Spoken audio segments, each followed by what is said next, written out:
D'abord, bonjour à tous les internautes qui visitent abc.sn pour la révision des classes de CM2, de 3e et de terminale. Je me présente, je suis Modiop Ndiaye, je suis enseignant. Je suis enseignant, j'ai fait l'école normale, comme le cycle de la première à la 4e année. Ensuite, je suis sorti en 78, donc ça fait 38 ans que j'enseigne.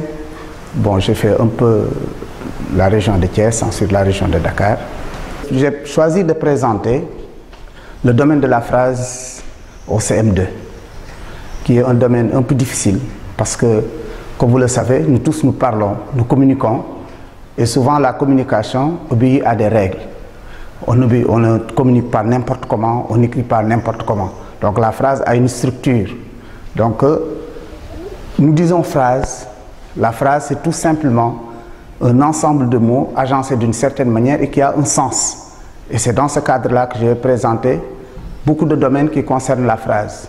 En allant de la phrase, ensuite des types de phrases, de ce qui est le noyau de la phrase, c'est-à-dire la quintessence de la phrase.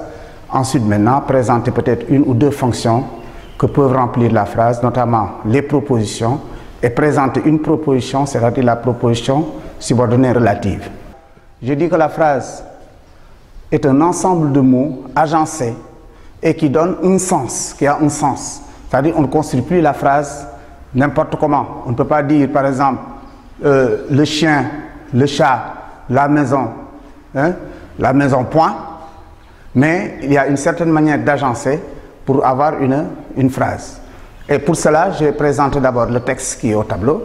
C'est un texte de base que l'on utilise, n'est-ce pas, dans nos programmes. Ici, on a un portrait.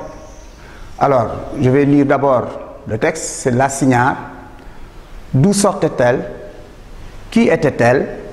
Quelle beauté sublime elle a! J'aimais toujours rencontrer cette femme gracile, aux traits fins et aux yeux limpides. Sa démarche légère et majestueuse montrait sa grâce. Elle traversait toujours le pont à l'heure du marché. Elle avait une large bouche bien badigeonnée, au rouge à lèvres.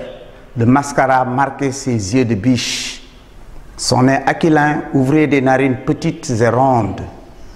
Ses mains de princesse, fines avec de longs doigts de fée, tenaient un éventail qui lui permettait de rafraîchir son visage de rêve.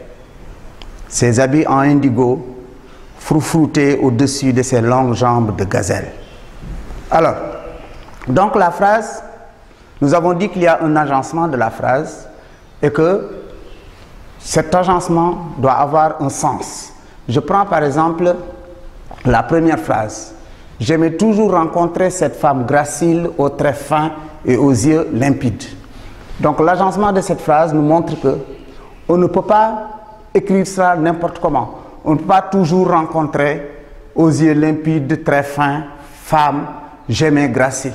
Donc il y a un agencement qui permet quand même de comprendre le sens de la phrase. Hein, c'est pourquoi on parle de phrase. Mais dans cette phrase, il y a par exemple un mot inamovible, comme on l'enseigne tout le temps. Hein, ce mot inamovible qu'on ne peut pas enlever, c'est ce qu'on appelle le verbe.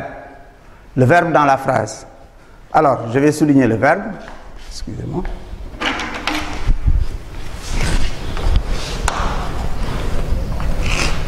J'aimais toujours rencontrer cette femme gracile, aux traits fins et aux yeux limpides. Même si nous prenons la première phrase, d'où sortait-elle? On ne peut pas dire d'où-elle. Hein? Donc, il y a le verbe sortait. On va souligner. Qui était-elle? On va souligner était. Hein? Quelle beauté sublime elle a? On va souligner a.